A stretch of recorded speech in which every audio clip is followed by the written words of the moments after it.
படகுல பறவைங்களோட வீடு. கிராமத்துல எல்லா பறவைகளும் அவங்கவுங்க சின்ன சின்ன வீட்டுல சந்தோஷமா வாழ்ந்துட்டு இருந்தாங்க.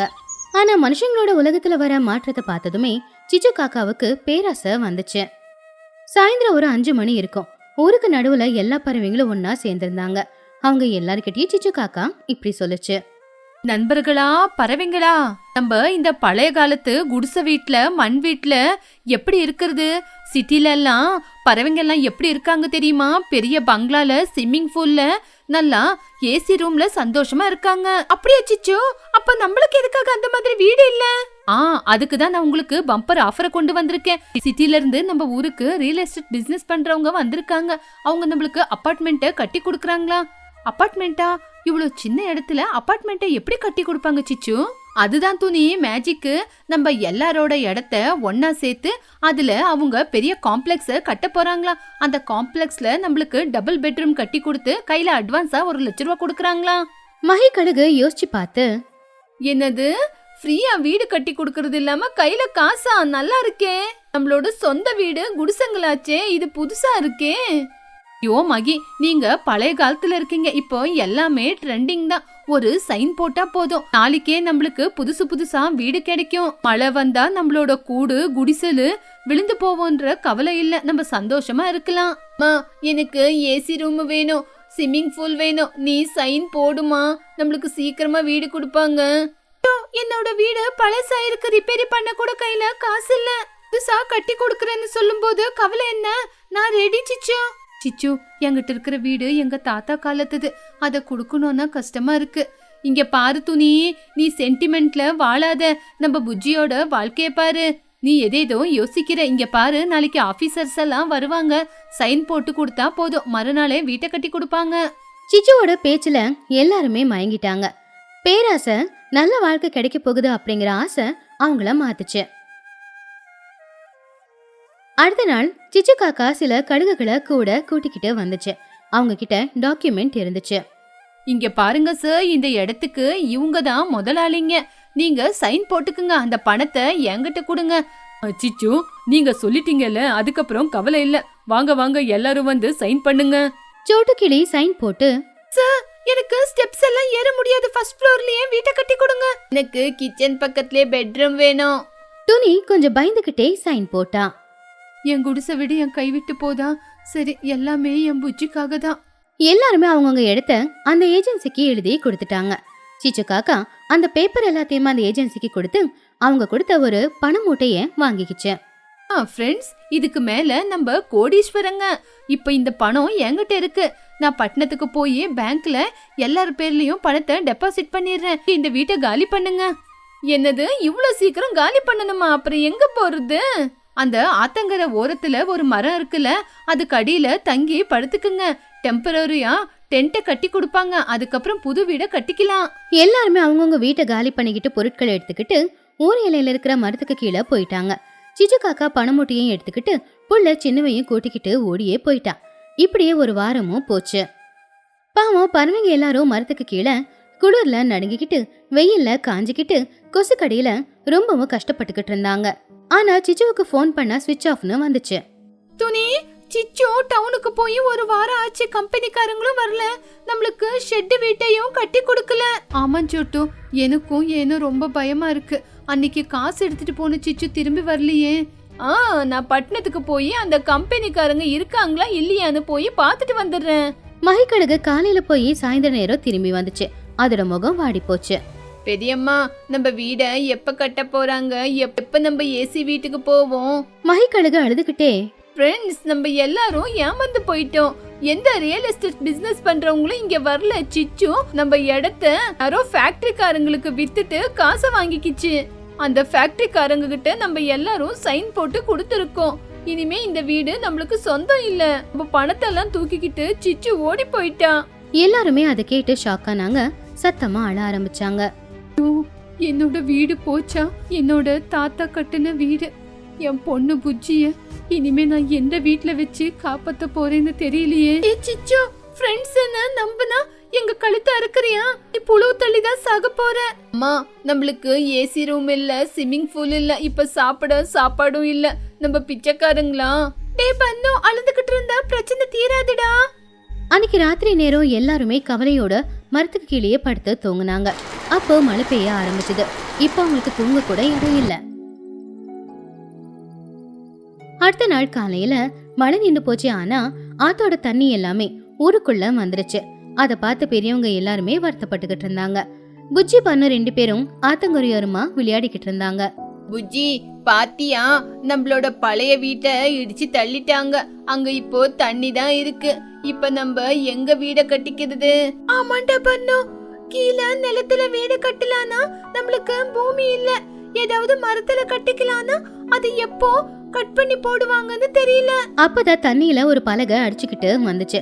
அதுக்கு மேல ஒரு தவக்கல உட்காந்துக்கிட்டு இருந்துச்சு. அந்த பலகை அங்க இங்கன்னு அசைஞ்சுக்கிட்டு இருந்துச்சு ஒளிய தண்ணியில முழுகல. ஏய் புஜ்ஜி, அங்க பாத்தியா, அந்த கப்ப மரத்தோட செக்க மேலதான் தண்ணிக்குள்ள இருக்கு. இருந்தாலும் அந்த தண்ணியில முழுகல. இப்பதான் எனக்கு ஒரு ஐடியா வந்திருக்கு.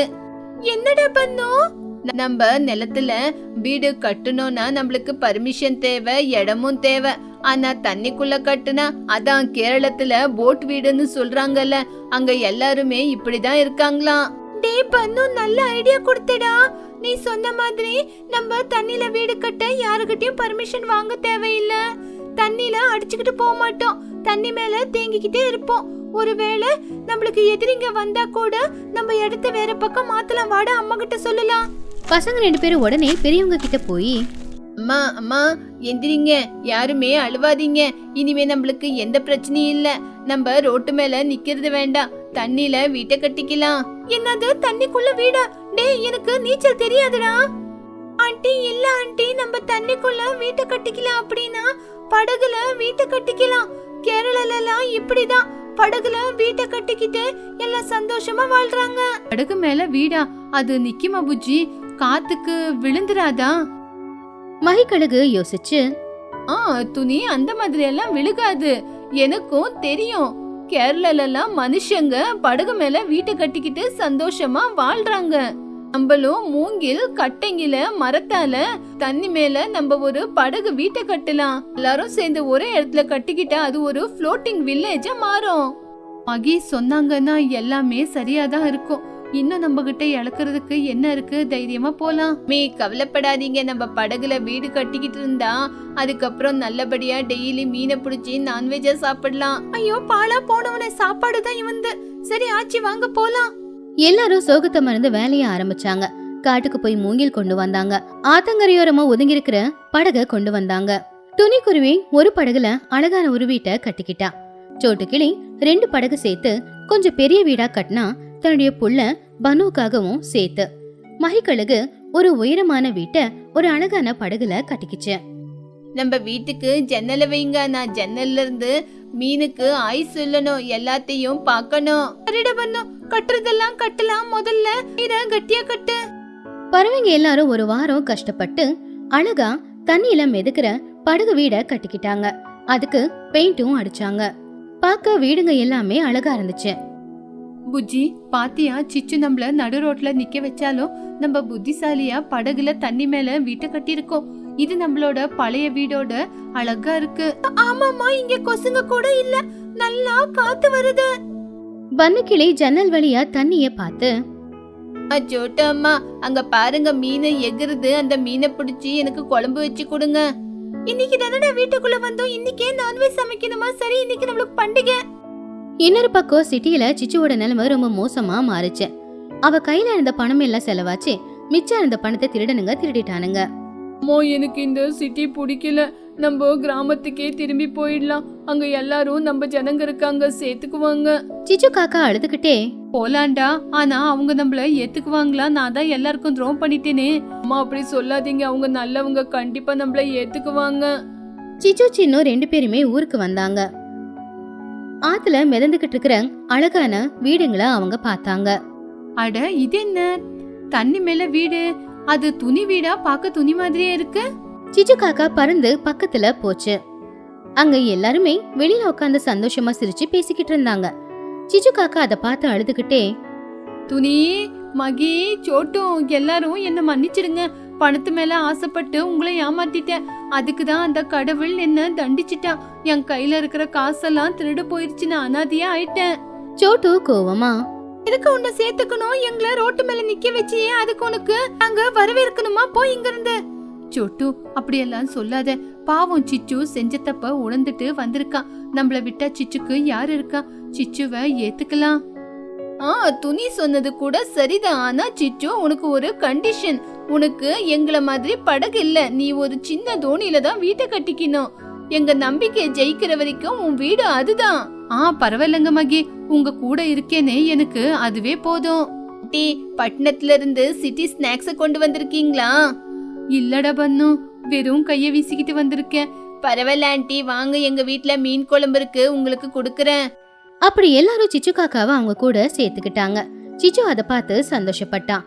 பறவைங்க எல்லாருமே அவங்க கட்டிக்கிட்ட படகு வீட்டுல புதுசா ஒரு வாழ்க்கைய வாழ ஆரம்பிச்சு சந்தோஷமா வாழ்ந்துகிட்டு இருந்தாங்க. வண்ணமயமான நண்டுகள். அது காலையில 10 மணி. சிச்சு காக்கா அதோட கடையில ஓட்டிக்கிட்டு உக்காந்துக்கிட்டு இருந்துச்சு. கடை முழுக்க கருப்பு கலர்ல நண்டு இருந்துச்சு. அந்த பக்கமா சோட்டு கிளி வந்துச்சு. சோட்டு, ஓ சோட்டு, வா வா, நண்டு புதுசா வந்திருக்கு, வாங்கிட்டு போ. கிலோ 50 ரூபாதான். ஆனா சோட்டு கிளி மூக்க முடிக்கிட்டு, ஐயோ எனக்கு வேணா சிச்சு, அது பாரு, பாக்க கருப்பா பயங்கரமா இருக்கு. பன்னு இத பார்த்தானா அவனுக்கு அன்னைக்கே ஜுரம் வந்துரும். எனக்கு இது வேண்டாம், நான் வரேன் அப்படின்னு சொல்லி சோட்டு கிளி அங்கிருந்து போயிட்டான். அப்பதான் மஹி வந்துச்சு. மஹி, நண்டு வாங்கிக்கோங்க, இது உங்களுக்கு ரொம்ப நல்லது. சிச்சி, இது பார்க்க கருப்பா பார்க்க மசி மாதிரி இருக்கு, எனக்கு இது வேண்டாம். நண்டுனா எப்பவுமே பார்க்க ஃப்ரெஷ்ஷா கலர்ஃபுல்லா இருக்கணும். எல்லாரும் அப்படியே சொன்னதுனால சிச்சு காக்காவுக்கு கோவம் வந்துச்சு. சிச்சு காக்கா புள்ள சின்ன கிட்ட, பாத்தியாடா, எல்லாருக்கும் இந்த கருப்பு கலர் பிடிக்கவே இல்ல, கலர்ஃபுல்லான நண்டு வேணுமா? கலர் வேணும்னு கேக்குறாங்க இல்ல, இவங்க எல்லாருக்கும் நல்ல கலர்ஃபுல்லான நண்டே கொடுக்கறேன். என்னமோ பண்ண போற? நண்டுக்கெல்லாம் ஃபேர் அண்ட் லவ்லி பூசி விட போறியா? இல்லடா, பெயிண்ட் அடிக்க போறேன். Asian paints. நம்ம வீட்ல மிஞ்சி போன அந்த பெயிண்ட் எல்லாம் இருக்குல்ல, அது கொண்டு வா. ராத்திரியோட ராத்திரியா நல்லா கலர்ஃபுல்லா பெயிண்ட் அடிச்சு நண்டு எல்லாத்தையும் கலர்ஃபுல்லா ஆக்கிடுறேன். ஆனா அம்மா, இது மோசம். மோசம் எல்லாம் ஒண்ணும் இல்ல, வியாபாரத்துக்கு முன்னாடி எதுவும் தப்பில்ல. அன்னைக்கு ராத்திரி 11 மணி. சிச்சு காக்காவோட வீடு ஒரு பெயிண்ட் ஷாப் மாதிரி மாறுச்சு. மஞ்சள், பச்சை, நீலம், சிகப்பு இந்த பெயிண்ட் எல்லாத்தையும் வச்சுக்கிட்டு சிச்சு காக்கா கையில ஒரு பிரஷ் பிடிச்சுக்கிட்டு பெரிய ஆர்டிஸ்ட் மாதிரி நினைச்சுக்கிட்டு, டே சின்னோ, அதுல இருக்கிற பெரிய நண்டை எடுறா. இதுக்கு நான் டொமேட்டோ ரெட்டு கலர் அடிக்க போறேன். அதை பார்த்து எல்லாரும் ஸ்பைசியா இருக்கும் அப்படின்னு வாங்கிப்பாங்க. சின்ன காக்கா ஒரு நண்டை எடுத்துக்கிட்டு பயந்து போய், அம்மா இது அசையுதுமா, சீக்கிரமா பூசு. அப்போ சிச்சு காக்கா அந்த கருப்பு ஓட்டுல சிகப்பு கலர் பெயிண்ட் அடிச்சா. பாத்தியா எவ்வளவு அழகா இருக்குன்னு? இதோட பேரு ரெட் டிராகன் நண்டு. விலை 500 ரூபாய். அம்மா, இந்த நண்டுக்கு என்ன கலருமா? அதுக்கு எல்லோ கலர் போடு, தங்க நண்டுன்னு சொல்லி வித்துடலாம். அப்புறம் இன்னொன்னுக்கு பச்சை கலர் போட்டு ஹெர்பல் நண்டுன்னு விற்கலாம். அதுலயும் அந்த துணிக்கு தான் ஆரோக்கியத்து மேல ரொம்ப கவனம் இல்ல, அவ வந்து நிச்சயமா வாங்கிப்பா. அப்போ இந்த ப்ளூ கலரு? அது ப்ளூபெரி கிராப்டா, ஸ்பெஷலா ஃபாரின்ல இருந்து இறக்குமதி பண்ணதுன்னு சொல்லலாம். அப்படி ஒரு கிட்டத்தட்ட 100 நண்டுக்கு பெயிண்ட் அடிச்சா சிச்சு. அடுத்த நாள் காலையில அதெல்லாம் பாக்குறதுக்கு ஒரு நண்டு பொம்மை மாதிரி தான் இருந்துச்சு. பெயிண்ட் வாசம் வரக்கூடாதுன்னு அதுக்கு மேல சென்ட் அடிச்சுட்டு கொஞ்ச நேரத்துக்கு அப்புறமா கடையில கலர்ஃபுல்லான நண்டை தொங்க விட்டுக்கிட்டு இருந்தா. கலர்ஃபுல்லா இருக்கிற நண்டை பார்த்து ஊஜனங்க எல்லாருமே ஆச்சரியப்பட்டாங்க.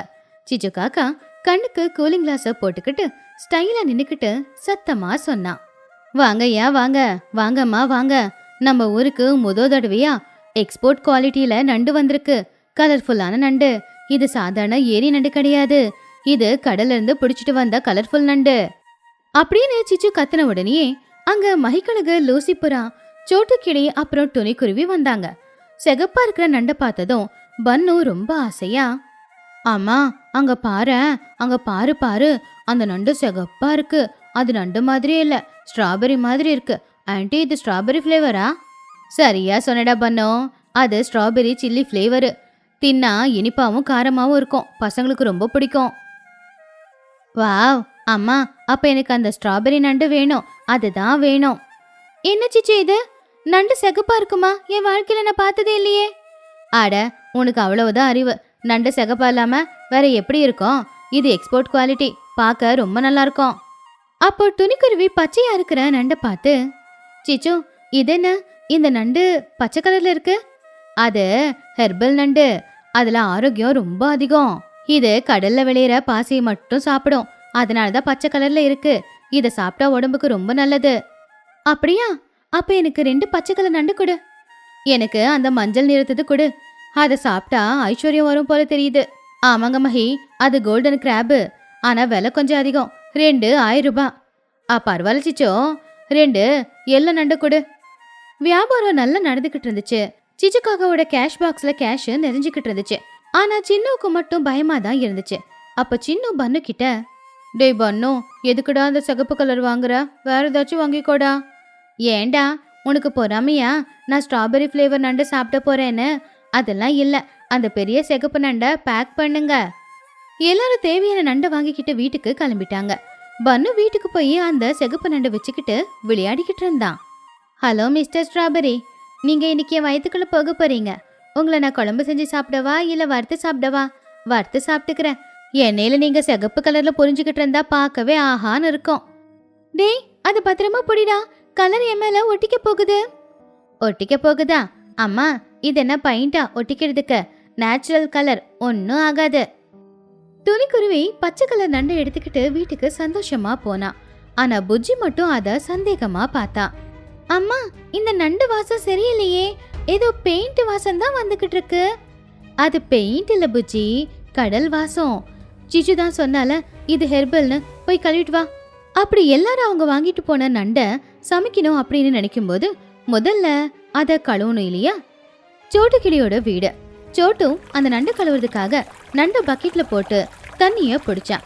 அப்போ மெதுவா அந்த நண்டு மேல அடிச்சிருந்த பெயிண்ட் எல்லாமே அந்த தண்ணியில கரைய ஆரம்பிச்சுது. கொஞ்ச நேரத்துல அந்த மொத்த பக்கெட் தண்ணியும் பார்க்க சிகப்பா மாறிடுச்சு. ஐயோ, என்ன இது? ரத்தமா? பன்னு, இங்க பாரு. பன்னு வேகமா வெளியில வந்து, என்ன மம்மி ஆச்சே? அட, இது ஸ்ட்ராபெரி ஜூஸா? நான் குடிக்கவா? சும்மா இருடா, அது ஸ்ட்ராபெரி ஜூஸ் இல்ல, அது நண்டோட கலர் போலடா. சோட்டு அந்த நண்டை வெளியில எடுத்தா. அட, இது சிகப்பிலடா, கருப்பு. இதுக்கு மேல அந்த சிச்சு பெயிண்ட் அடிச்சிருக்கா. அதை பார்த்து பன்னு ஷாக் ஆகி, என்னது பெயிண்டா? அப்ப இது ஸ்ட்ராபெரி ஃப்ளேவர் இல்லையா? இது அநியாயம், குற்றம், மோசம். சிச்சு ஆண்டி எமோஷனோட விளையாடுறாங்க. அது துணியோட வீடு. துணியும் நண்டு கழுவுறதுக்காக நண்டு தூக்கி தண்ணியில போட்டா. அந்த பச்சை கலர் எல்லாமே போயிடுச்சு. வெளியில எடுத்து பார்த்தா அது கருப்பு கலரா தான் இருந்துச்சு. பாத்தியாம்மா, நான் தான் சொன்னேன்ல பெயிண்ட் ஸ்மெல் வருதுன்னு. இது ஹெர்பல் இல்லம்மா, இது ஏஷியன் பெயிண்ட். சிச்சு அத்தை பெயிண்ட் அடிச்சு உனக்கு வித்திருக்காங்க. அடி வீணா போனவளே, கருப்பு நண்டுக்கு பச்சை கலர் அடிச்சா நீ விக்கிற? இரு இப்பவே என்ன பண்றேன்னு பாரு. இன்னொரு பக்கம் மஹியோட வீடு. மஹியும் நண்டு கழுவுறதுக்காக அந்த எல்லோ கலர் நண்டு கொண்டு போய் தண்ணியில போட்டா. ஐயோ, என்ன இது? கலர் எல்லாம் ஏன் கையில ஒட்டுது? இது ஏதோ ஏமாத்து வேலை. லூசி, வா இங்க வா. எல்லாருமே கலர் போன நண்டை எடுத்துக்கிட்டு ரொம்பவும் கோவத்தோட சிச்சு காக்காவோட கடைக்கு போனாங்க. பன்னும் செகப்பா இருந்த நண்டு கருப்பா மாறினதை பார்த்து அழுதுகிட்டே அங்க வந்தான். ஏ ஸ்ட்ராபெரி கலரு, சில்லி, ஏ ஸ்ட்ராபெரி ஃப்ளேவர் எல்லாம் பெயிண்ட்னு எனக்கு தெரியாம போச்சு. சிச்சு அத்தை, கொஞ்சம் வெளியில வாங்க அப்படின்னு எல்லாருமே கத்த ஆரம்பிச்சிட்டாங்க. அப்போ உள்ள இருந்து அதை கேட்டு சிச்சு பயந்துகிட்டு இருந்தா. ஏய் சிச்சு, வெளியில வா. சிங்கப்பூர் சரக்கா இது? பெயிண்ட் டப்பால நண்டு முக்கிட்டு காசு அதிகமா விக்கிறியா? சிச்சு காக்கா வெளியில வராம ஜன்னல் பக்கம் நின்னு, என்னாச்சு சோட்டோ? கலர் போயிடுச்சா? போச்சு, மொத்தமும் போச்சு. ஏன் இப்படி ஏமாத்துற? இது நீ விக்கிற அந்த கருப்பு நண்டு தானே? சிச்சு காக்கா எதுவும் தெரியாத மாதிரி, டோனி, நீ என்ன பத்தி தப்பா பேசிக்கிட்டு இருக்க. நண்டு எக்ஸ்போர்ட் நண்டு தான். ஆனா நீங்க கழுவுனது நம்ம ஊர் தண்ணியில உப்பு அதிகம் இல்ல, அதான் கலர் வந்து இப்படி மாறி இருக்கோம். நீங்க எல்லாரும் சேர்ந்து மினரல் வாட்டர்ல கழுவிருக்கணும். ஓஹோ, அப்படியா? ஆனா என் கையில இன்னும் பெயிண்ட் வாசம் அப்படியே தான் இருக்கு. இந்த பெயிண்ட் வாசத்துக்கு நீங்க என்ன சொல்றீங்க? அது நண்டுங்க அடிச்சுக்கிற சென்ட்டுடா, அது ஃபாரின் பிராண்டு. பொய் சொல்றத நீ பாட்டு சிச்சோ. பணத்தை கொடுக்குறியா இல்ல போலீஸ்ல உன்னை பத்தி கம்ப்ளைண்ட் பண்ணவா? சண்டை பெருசா போகுதுன்னு தெரிஞ்சுக்கிட்டு உள்ள இருந்த சின்ன காக்கா கதவை திறந்து வெளியில வந்தான். கோவப்படாதீங்க, மன்னிச்சிடுங்க. எங்க அம்மா நேத்து ராத்திரியே நண்டுங்களுக்கு எல்லாம் கலர் அடிச்சாங்க. அதுக்கு சாட்சி நான் தான். கொஞ்சம் இருங்க அப்படின்னு உள்ள இருக்கிற அந்த பெயிண்ட் டப்பாவை எல்லாரும் முன்னாடி கொண்டு வந்து காட்டினான். சிச்சு காக்கா கோவமா, டேய், நீ எல்லாம் ஒரு புள்ளியாடா, நம்பிக்கை துரோகி. சிச்சு, உன் புள்ளைக்கு இருக்கிற நேர்மை கூட உன்கிட்ட இல்ல. சின்ன பசங்க சாப்பிடுற நண்டுக்கு கலர் அடிச்சு கொடுக்குறியா நீ? அப்போ சிச்சு காக்கா வெளியில வந்து ஆனா அது அது ஃபுட் கலர் தான். அது உடம்புக்கு ஒன்றும் கெடுதல் கிடையாது. நான் உங்க பணத்தை வேணும்னா திரும்ப கொடுத்துடுறேன். ஆனா நண்டு சமைச்சு சாப்பிட்டு பாருங்க, ரொம்ப நல்லா இருக்கும். அது நல்லா இருக்கோ நல்லா இல்லையோ, ஆனா என் மனசோட நீங்க விளையாடிட்டீங்கல்ல. நான் ஸ்ட்ராபெரி நண்டு தான் அப்படின்னு எவ்வளவோ ஆசைப்பட்டேன். இதுக்கு பரிகாரமா நீங்க நாளைக்கு எனக்கு உண்மையிலேயே ஸ்ட்ராபெரி ஐஸ்கிரீம் தான் வாங்கி தரணும். எனக்கு நான் கொடுத்த பணத்தை கொடு. இன்னொரு தடவை இப்படியெல்லாம் என்கிட்ட நடந்துக்காத. சிச்சு காக்கா எல்லாருக்குமே பணத்தை திரும்ப கொடுத்தா. அப்படியே நண்டையும் அவங்க கிட்டே வச்சுக்க சொல்லிட்டா. எல்லாரும் ஃப்ரீயா கிடைக்குதேன்னு அன்னைக்கு ராத்திரி எல்லார் வீட்லயுமே நண்டு செஞ்சாங்க. அது சோட்டுவோட வீடு. அன்னைக்கு நண்டு குழம்பு செஞ்சிருந்தா சோட்டு. சாப்பிட்றதுக்கு அந்த நண்டு உண்மையிலே ரொம்ப டேஸ்டா இருந்துச்சு. பன்னு அதை சாப்பிட்டு பார்த்து, அம்மா கலர் கருப்பா இருந்தாலும் நண்டோட டேஸ்ட் ரொம்ப சூப்பரா இருக்கு. சிச்சு அத்தை தேவையில்லாம பெயிண்ட் அடிச்சு நிறைய செலவு பண்ணிட்டாங்க. அவளுக்கு அவ ரொம்ப புத்திசாலின்னு நினைப்புடா. ஷார்ட்கட்ல பணம் சம்பாதிக்கிறதுக்கு பாக்குறா. சிச்சு மட்டும் அவனுடைய வீட்டுல கையில ஒட்டி இருக்கிற அந்த பெயிண்ட் எல்லாத்தையுமே பார்த்து கவலையா, சேச்சே இப்படி போய் மாட்டிக்கிட்டேனே. அடுத்த தடவை வாட்டர் ப்ரூஃப் பெயிண்ட் அடிக்கணும், அப்பதான் தெரியாது. அம்மா நீ இன்னுமா திருந்தல?